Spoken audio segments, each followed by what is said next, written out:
Ke timnas.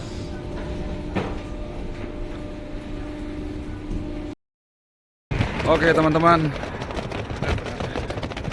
ini kita baru aja sampai di Qingdao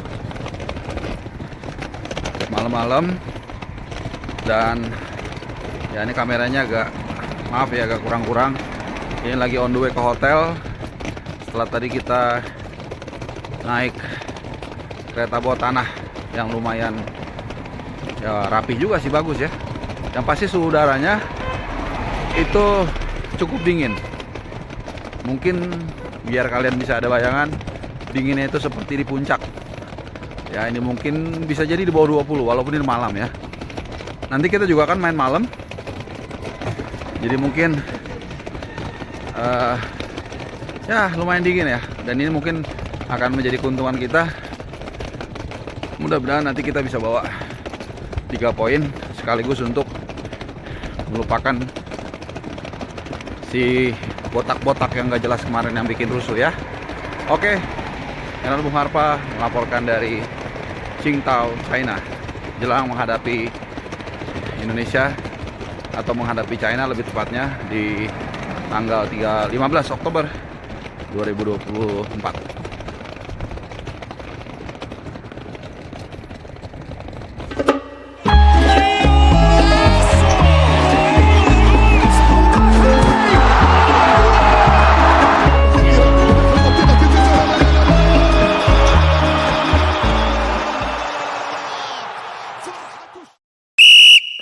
Welcome to my channel.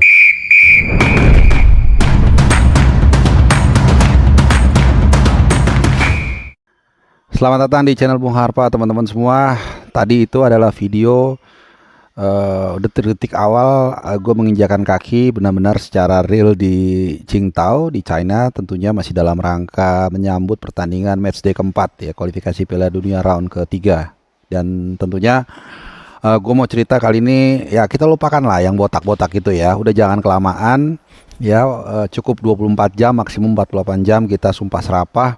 Saatnya kali ini kita benar-benar harus menumpahkan semua energi, pikiran dan juga semangat kita ke pertandingan nanti lawan China. Kita dukung sama-sama Martin Paes dan kawan-kawan. Nah teman-teman semua, ini mungkin gue mau cerita sedikit di luar sepak bola ya, terkait dengan liputan gue kali ini. Ini mungkin salah satu liputan yang paling challenging ya. Kalau kalian lihat setiap produksi yang gue angkat, gue upload ke kalian, itu di belakangnya banyak cerita-cerita menarik ya. Jadi gue tahu ya, sejak pertama kali mau berangkat ke China, ini pertama kali gue pengalaman menginjakan kaki di Tiongkok, itu gue tahu akan challenging karena ada beberapa isu, beberapa masalah yang mungkin bisa timbul. Ya, ini sekedar informasi atau share aja ya buat teman-teman semua, karena gue juga banyak yang baru mengalami langsung dan gue agak kaget. Tapi ternyata yang dihadapi ini agak lumayan cukup lebih berat dari yang gue perkirakan. Pertama soal bahasa, teman-teman semua. Di sini ternyata dari banyak negara yang pernah gue kunjungi, ini adalah salah satu yang paling menantang language barrier-nya. Sangat sulit sekali. Mereka sangat jarang bisa berbahasa Inggris. Bahkan di tempat yang seharusnya mereka bisa bahasa Inggris sekalipun. Misalnya contoh di airport. Di airport bagian information itu bahkan mereka bahasa Inggrisnya hampir nggak bisa sama sekali. Padahal di airport internasional dan di bagian information. Jadi akhirnya pakai Google Translate. Dia ngomong pakai bahasa Mandarin, kemudian kita tulis misalnya where are you going, mau kemana, ya, atau apa nama hotel kamu, itu dia pakai Google Translate. Jadi sangat sulit teman-teman ya. Bahkan ketika gue dari bandara pun sampai ke hotel, yang sebenarnya itu simple penjelasannya, cuman naik 2 kali semacam MRT lah ya, semacam MRT itu. Jadi line 1 naik turun di North Railway Station. Nah dari situ nanti pindah ke line 1 turun di middle apa gitulah. Udah itu doang sebenarnya cukup. Nah itu karena language barrier itu jadi sangat sulit ya. Bahkan ketika gua nanya jalur metro pun dari bandara, kan ada stasiun metro ternyata langsung ke tengah kota. Jadi nggak perlu naik high speed train, nggak perlu harus naik taksi yang mahal. Itu dia untuk kita mau bilang I would like to take metro misalnya, kan kita ya di Indonesia mungkin di daerah sekalipun tahu lah gitu ya istilah itu metro, oh metro ke sini gitu, itu aja susah gitu. Jadi segitu susahnya teman-teman ya untuk hal-hal yang simple gitu. Jadi sekali lagi gue mau cerita dulu lah di luar sepak bola supaya kalian lupa soal si botak-botak dan lain-lain itu. Karena ini menarik juga untuk di-share. Siapa tahu suatu saat kalian punya pengalaman ke sini, jadi ini bisa membantu kalian. Tapi ya tetap ya buat gue ini sebuah kenikmatan bisa mengalami hal-hal yang mungkin dulu gue nggak tahu atau cuman gue denger-dengar doang semilir-semilir gitu ya. Nah yang kedua adalah soal internet. Nah, video yang kalian tonton saat ini itu untuk ngupload ke kalian supaya hadir bisa di beranda kalian dan kalian nonton mungkin sambil di balai-balai, sambil di tempat tidur atau mungkin di teras rumah. Itu juga butuh usaha yang lumayan ini ya. Ya gak terlalu ribet sih sebenarnya. Cuman butuh usaha lah. Artinya contoh ya ini handphone gue satu lagi. Ini tadi pakai WiFi itu di sini nggak bisa teman-teman untuk bisa WhatsAppan. Karena apa? Karena di sini sangat strict. WhatsApp itu nggak boleh kecuali kita pakai VPN. Jadi intinya upload YouTube mau WhatsAppan di sini tuh harus pakai VPN. Jadi kalau nggak pakai VPN, walaupun kita sudah pakai roaming internasional, kali ini gue pakai Telkomsel roaming internasional, kemudian pakai WiFi itu nggak bisa. Gitu. Ini nggak bisa nyala nih WhatsAppnya kecuali gue tadi dari Jakarta udah bikin VPN. Nah yang ini handphone yang ini tuh gue pakai VPN. Jadi bisa iniin ke kalian gitu. Jadi banyak banget. Belum lagi pembayaran. Pembayaran itu nggak semua juga bisa nerima kartu kredit. Ya, untung gue udah bawa yuan gitu, udah cukup gitu. Dan bahkan sebenarnya paling aman katanya di sini pakai Alipay.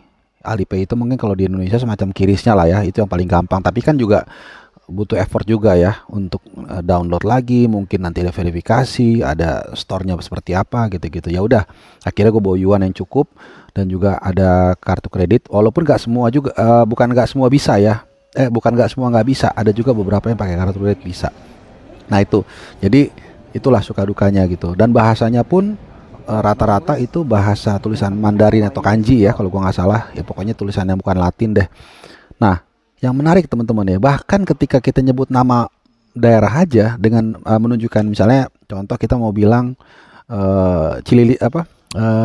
Cililitan gitu ya, kita tulisan Latin, dia tuh bisa banyak yang nggak ngerti teman-teman. Jadi tulisan Latin itu mereka banyak yang nggak paham bacanya gitu. Jadi sementara kalau kita lafalkan ke mereka itu kadang-kadang kan lafalannya beda. Misalnya Qingdao itu bacanya Qingtao. Jadi D itu ternyata kalau gue nggak salah, koreksi kalau gue salah ya untuk teman-teman yang mungkin ngerti bahasa Mandarin, D itu dibaca T gitu. Jadi Qingtao bukan Qingdao gitu. Jadi ketika kita bilang Qingdao mungkin dia ibarat tadi kita bilang Cililitan tapi didengar di pelafalan itu dia bacanya Bililitan. Ya kita kan bingung kan Bililitan apa ya gitu. Jadi intinya teman-teman gue cuma mau cerita tantangannya ini banyak nih ya liputan di apa namanya di pertandingan kali ini. Walaupun tentu mudah-mudahan usaha untuk liputan kali ini gak sia-sia dengan tim nasional kita bisa membawa 3 poin pada pertandingan nanti. Makanya gue bilang udah cukup ya kita berkeluh kesah, sumpah serapah, bahkan ada yang mengajak memboikot AFC atau mencaci maki mereka tuh nggak ada gunanya selain hanya mencari engagement dari kalian. Gue membiarkan kalian kita semua kemarin 24 jam sumpah serapah. Oke, itu harus ya kita mengeluarkan kekesalan kita. Gue bisa paham, gue juga kesel. Tapi ada saatnya dan momentumnya kita juga untuk fokus kepada tujuan utama kita. Dan Pak Erick Thohir juga sudah mengatakan dan kalian semua kan mendukung Pak Erick Thohir ya 99,87%. Jadi ya kita ikutin lah. Beliau sudah membuktikan perkataan sesuai dengan omongannya. Kita harus mulai terus mensemangati Witan Sulaiman dan kawan-kawan, dan juga tentunya kalian pengen mengikuti kan update terkini situasi dari tim nasional kita. Makanya gua di sini berusaha mudah-mudahan kalau diizinkan menjadi mata dan telinga kalian semaksimal mungkin. Gua akan mengupdate perkembangannya, termasuk juga nanti malam. Nanti malam itu dijadwalkan timnas akan latihan. Namanya gue lupa tapi udah dapat infonya itu ya bukan yang pasti bukan di stadion di stadion yang akan kita mainkan. Jadi memang pada umumnya kalau menjelang pertandingan, sebuah pertandingan mau di Liga Champions, mau di kualifikasi Piala Dunia atau apapun itu, biasanya latihannya itu di lapangan bukan yang di stadion sebenarnya, kecuali H-1, namanya pitch testing. Gitu biasanya habis preskon pitch testing gitu ya. Nah, nanti gua akan coba ke sana, mencoba untuk melihat situasi terkini, siapa yang cedera, bagaimana situasinya. Mudah-mudahan tentunya kita berharap mereka dalam keadaan yang tetap semangat, jangan sampai terpengaruh. Makanya gue bilang kita juga jangan terbawa arus dengan judul-judul ataupun tajuk-tajuk yang terus meributkan soal wasit. Gue tahu kita kesel, ya, tapi percayalah 98% itu nggak akan mengubah hasil. Walaupun kita ada preferensi pertandingan Senegal lawan apalah, Maroko lawan Argentina segala macam, itu beda lah. Intinya percaya deh sama gue, itu nggak akan hampir mendekati mustahil mengubah hasil ya, kecuali kalian cuma nonton konten-konten yang memang untuk menarik engagement kalian gitu, untuk memanfaatkan emosi kalian. Cukup 24 jam, maksimum 48 jam gue rasa sudah cukup. Dan seperti yang gue katakan tadi, nanti kita akan pantau sama-sama kondisi terakhir dari timnas seperti apa, terutama Jordi Amat ya. Mungkin ada info terakhir yang kalian juga udah dengar, ternyata dia mengalami cedera juga. Kenapa itu, atau itu alasan mengapa dia diganti oleh Sintayong pada pertandingan menghadapi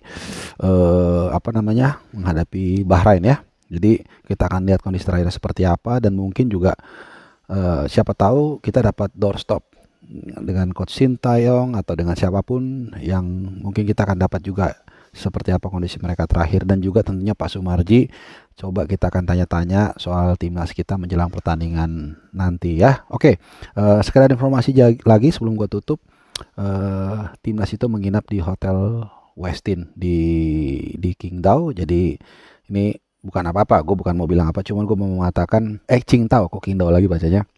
Gue cuma mau mengatakan bahwa kalau kita lihat dari selama di Qatar, kemarin di Jeddah itu di Hotel Hilton, itu memang di Bahrain gue nggak tahu nginep di mana, pasti hotelnya bagus juga.